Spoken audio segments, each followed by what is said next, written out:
Así que vamos a hablar hoy de Roboán y Jeroboán.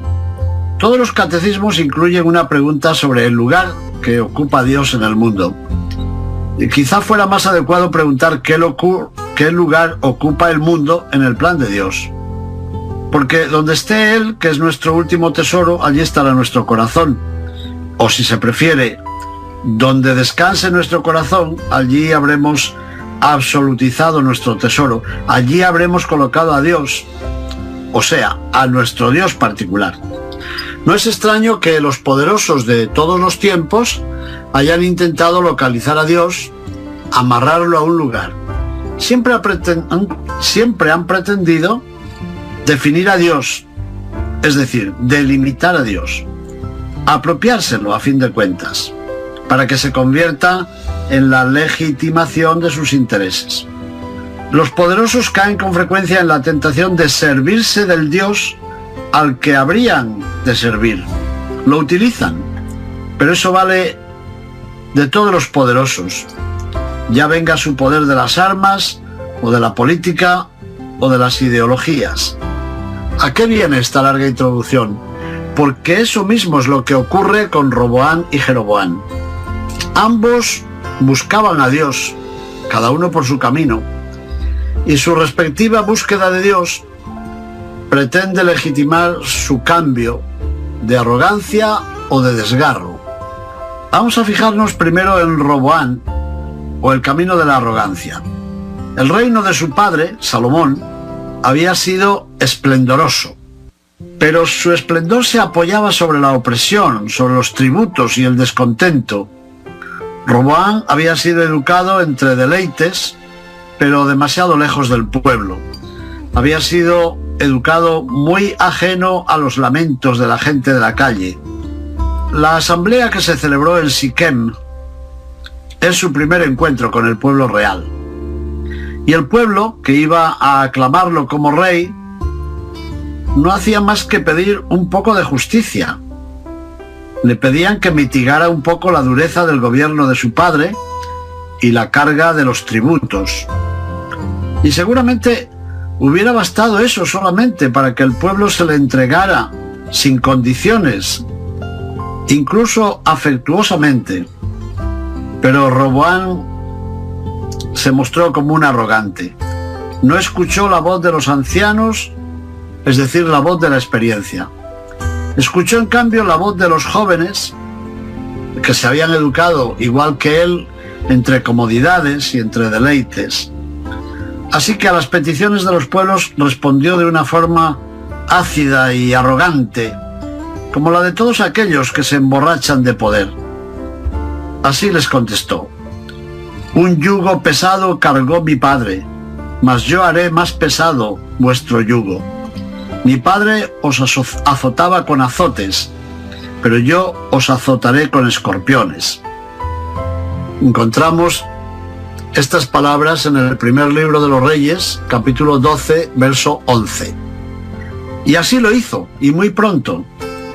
Para gobernar a las tribus, Roboán envió al más odiado de sus hombres.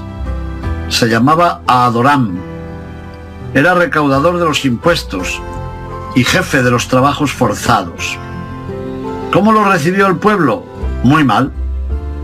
El pueblo lo apedreó, y entre las colinas pedregosas de Samaria resonó el viejo cántico de la separación y de la secesión. Un cántico que suena así: ¿qué tenemos nosotros con David? No tenemos herencia en el hijo de Jesé. A tus tiendas, Israel. Mira ahora por tu casa, David. Encontramos este cántico antiguo, cántico de la revolución, en el primer libro de los Reyes, capítulo 12, verso 16. ¿Qué ocurrió entonces? Que 10 tribus, nada menos que 10 tribus, abandonaron a Roboán para formar el reino de Israel allá en el norte. Y con Roboán, ¿quién quedó? Solamente quedó la tribu de Judá, los levitas y el templo de Jerusalén. Roboán tiene solamente el templo, pero no tiene la hondura de la experiencia religiosa. Tiene el templo de Dios, pero no tiene al Dios del templo. Así que los símbolos religiosos en realidad solo le sirven en cuanto pueden apoyar a su política arrogante. ¿Qué suele ocurrir en estos casos? Suele ocurrir lo peor. La ruina se hizo imparable. En primer lugar, la ruina moral, que se manifiesta en la vuelta a los cultos cananeos, que eran naturalistas y un tanto afeminados. Volvieron la idolatría y la prostitución sagrada, que reblandecen el alma que en otros tiempos había sido austera y que había sido libre. Pero junto a la ruina moral llegó también la ruina social y política. ¿Y cómo se manifiesta esta? Por medio de la invasión de los pueblos extranjeros. ¿Qué pueblos? Los egipcios de la dinastía 22, que llegaron en incursión hasta las mismas montañas de Judá. Solo hacía 20 años que Salomón había colgado en la casa del bosque del Líbano los escudos de oro de su guardia. Los egipcios se los robaron y se los llevaron. Y Roboam los sustituyó por otros escudos de bronce, como cuenta el primer libro de los Reyes en el capítulo 14, verso 27. Así que perdieron el oro y lo sustituyeron por el bronce. Es todo un símbolo de la decadencia que nace de la arrogancia de un gobernante. Nos da mucha pena, una gran tristeza por la decadencia del reino de David y de Salomón. Pensemos ahora un momento en Jeroboam. Lo titulo Jeroboam o el camino del desgarro. También Jeroboam había sido capataz de los trabajadores del rey Salomón. Me pregunto a veces si ese cargo lo puso en contacto con el lamento y las quejas de los hombres que sostenían sobre sus espaldas el esplendor de la corte del gran rey Salomón. Es verdad que vivía en la corte, pero parece no ser un cortesano. Era un hombre de los caminos. En el camino se encuentra con Ahías, el profeta de Silo. Hay un gesto dramático y solemne en los ademanes del hombre de Dios. Rasga el manto y entrega 10 partes a Jeroboam y le dice: voy a hacer jirones el reino de Salomón y te voy a dar 10 tribus. Primer libro de los Reyes, capítulo 11, verso 31. Esto ocurre en el camino, pero el camino tendrá que salir de nuevo cuando Salomón trate de darle muerte. Evidentemente era una especie de maldición para el reino.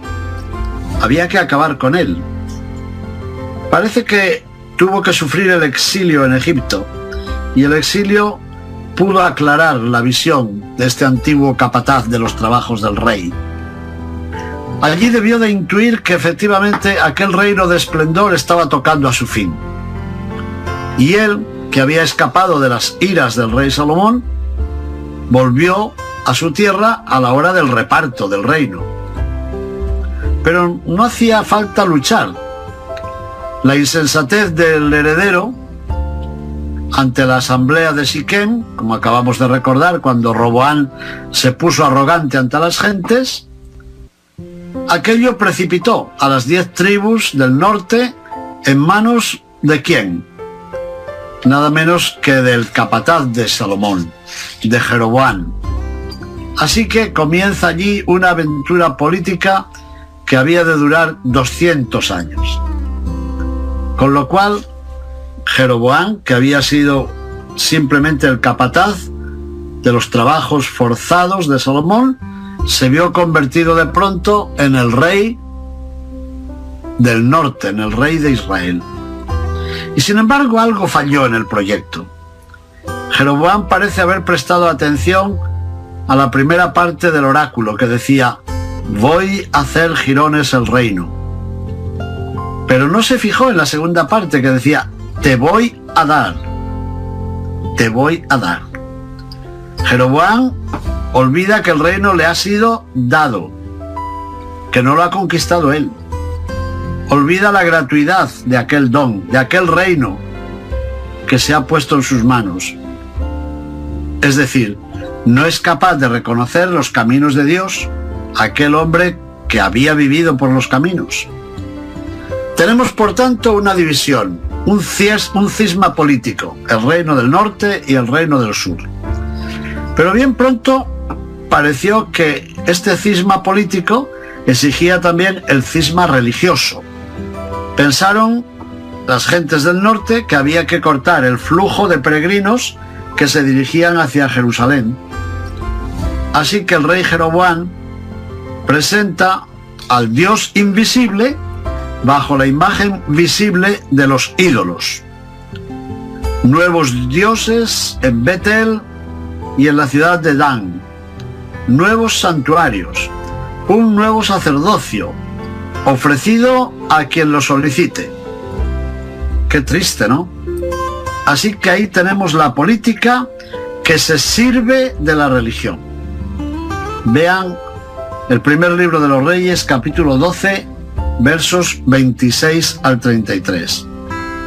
Con lo cual vemos que la búsqueda religiosa de Jeroboam en el reino del norte queda empantanada en la idolatría. Y la nueva legitimación religiosa que él buscaba y necesitaba para favorecer su creación de un reino separatista, esa nueva legitimación sería causa de su propia perdición, como nos dice el capítulo siguiente, es decir, primer libro de los Reyes, capítulo 13, verso 34. Como he dicho hace un momento, un profeta le había anunciado su suerte. Pues bien, otro profeta le anuncia su desastre. Un hombre anónimo apostrofa al altar y grita: esta es la señal de que el Señor habla. El altar va a romperse y se va a derramar la ceniza que hay sobre él. Primer libro de los Reyes, capítulo 13, verso 3. El rey del norte, Jeroboam, el antiguo capataz de los trabajos, extiende su mano contra el profeta que proclama el sinsentido de las creaciones religiosas que se ha inventado el rey. Hay que ver qué pronto este hombre que sabía escuchar ha aprendido a hacerse el sordo a la voz de la verdad y a la voz de la crítica, y una crítica muy razonable, por cierto. Solo le quedaba una esperanza: la vida inocente del niño Abías, su hijo, el hijo de Jeroboam. Pero cuando muera ese niño, habrá muerto también la esperanza. Todo Israel le llorará y le darán sepultura. Tan solo entre las gentes de Jeroboam entrará en el sepulcro, porque de la casa de Jeroboam solo en él se ha hallado algo bueno ante el Señor Dios de Israel. Así lo dice exactamente el primer libro de los Reyes, en el capítulo 14, verso 13. Así que con aquel niño, Abías, el hijo de Jeroboam, mueren todas las esperanzas. Es todo un símbolo de la decadencia que nace del desgarro, aquel desgarro que le había hecho ver el profeta Agías. En la tercera parte de nuestra reflexión podríamos pensar en las ambigüedades de la búsqueda. Los poderosos siempre intentan buscar en la religión una legitimación para sus intereses, para sus recelos, para sus resentimientos. Roboam, el rey del sur, el rey de Judá, tiene el templo, como decíamos, pero no cuenta con la seriedad de la experiencia religiosa. El otro, Jeroboam, el antiguo capataz, cuenta con un movimiento profundamente humano, pero tiene que inventarse todo un nuevo ritual para su culto. Cada uno de los dos reyes peca por un lado, como ven. Pero la experiencia religiosa va más allá de la empresa social y política. Así que tanto Roboam como Jeroboam cuentan con la voz de los profetas. Pero lo difícil es escuchar cuando la voz de los profetas no resulta halagadora, sino interpelante. Lo difícil es escuchar, antes y ahora. Parece que Roboam es capaz de escuchar una voz profética que le invita a evitar el desastre de la guerra civil, según se nos cuenta en el primer libro de los Reyes, capítulo 12, verso 24. Sin embargo, es incapaz de escuchar a su propio pueblo, como nos dice el mismo capítulo, primer libro de los Reyes, capítulo 12, un poco antes, en el verso 15. Esto por parte de Roboam. ¿Y el otro rey? Jeroboam ha aprendido, como he dicho ya otras 2 veces, a escuchar el lamento de las gentes, el lamento de los hombres, pero se va mostrando cada vez más incapaz de escuchar la voz del Señor. Nos producen una profunda y dramática tristeza. Roboam y Jeroboam son prototipos del ser humano al que habría que preguntar: ¿dónde está tu Dios? Uno y otro parece que se preocupan de buscar a Dios, pero no lo buscan para escucharlo. En realidad buscan a Dios para manipularlo. A uno y a otro les interesa circunscribir a Dios en un lugar, y en un lugar que ellos hayan decidido, como para decirle a Dios: tú, Señor, quieto ahí y no te muevas. Yo soy el que decide tus entradas y salidas.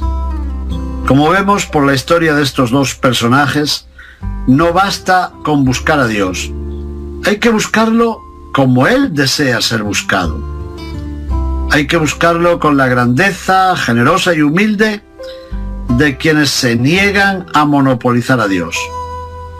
Lo contrario lleva no solamente a alejarse de Dios, lleva también a la lejanía entre los hombres, lleva a romper la fraternidad, lleva al separatismo, a la desconfianza entre las personas. Y nada en el mundo debería justificar la división. A veces creemos que la división puede justificar todas las cosas, hasta la búsqueda de Dios, pero no es verdad. A nosotros nos puede ocurrir también algo parecido. Por eso he querido detenerme en la peripecia de estos 2 personajes.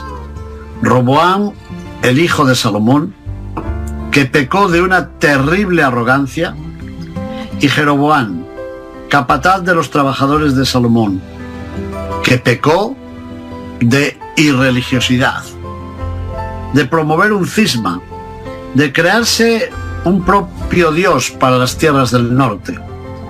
En realidad, estos nietos de David, en la práctica, uno nieto de sangre y el otro podríamos decir un nieto social, no han heredado el espíritu de David y han heredado el espíritu de Salomón. ¿Qué decir de ello?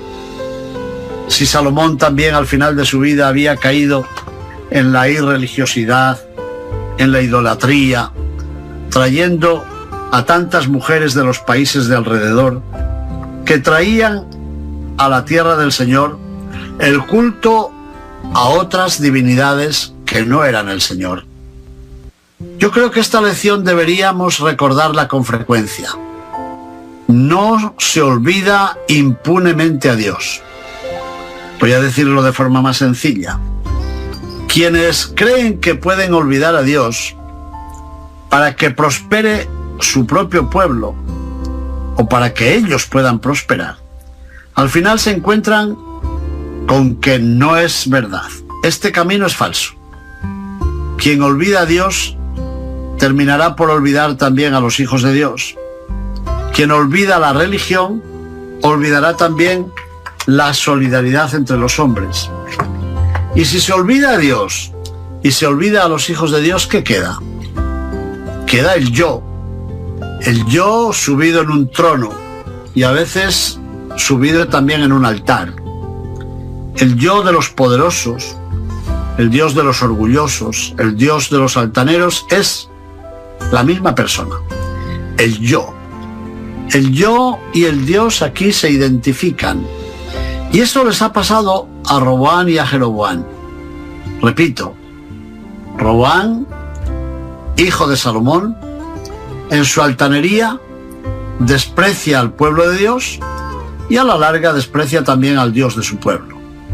Y Jeroboam, el capataz de los trabajadores, también desprecia a Dios. ¿Por qué? Porque teme que si sus gentes del reino del norte viajan hacia el sur en peregrinación a Jerusalén para las grandes fiestas, poco a poco irán adoptando también los usos, las costumbres, el lenguaje del reino del sur. Es decir, teme que si las gentes viajan a Jerusalén en peregrinación, él pierda el control de su propia gente, de sus propios súbditos. ¿Qué hacer para ello? Construir un templo en el norte y utilizar, lo hemos dicho bien, utilizar una falsa imagen de Dios, utilizar los ídolos que él puede controlar y dominar, para que las gentes no tengan que viajar a Jerusalén, peregrinar a Jerusalén. Es dramático. Tratar de instrumentalizar a Dios para favorecer los ideales políticos o económicos o egoístas termina con la religión, pero termina también con la vida social y termina con la felicidad de las gentes y la felicidad de quien promueve este cambio tan serio. Mis queridos hermanos, oremos por nosotros, por nuestros gobernantes, pidamos la paz en el mundo y pidamos que nuestras divisiones no nos lleven a perder el camino.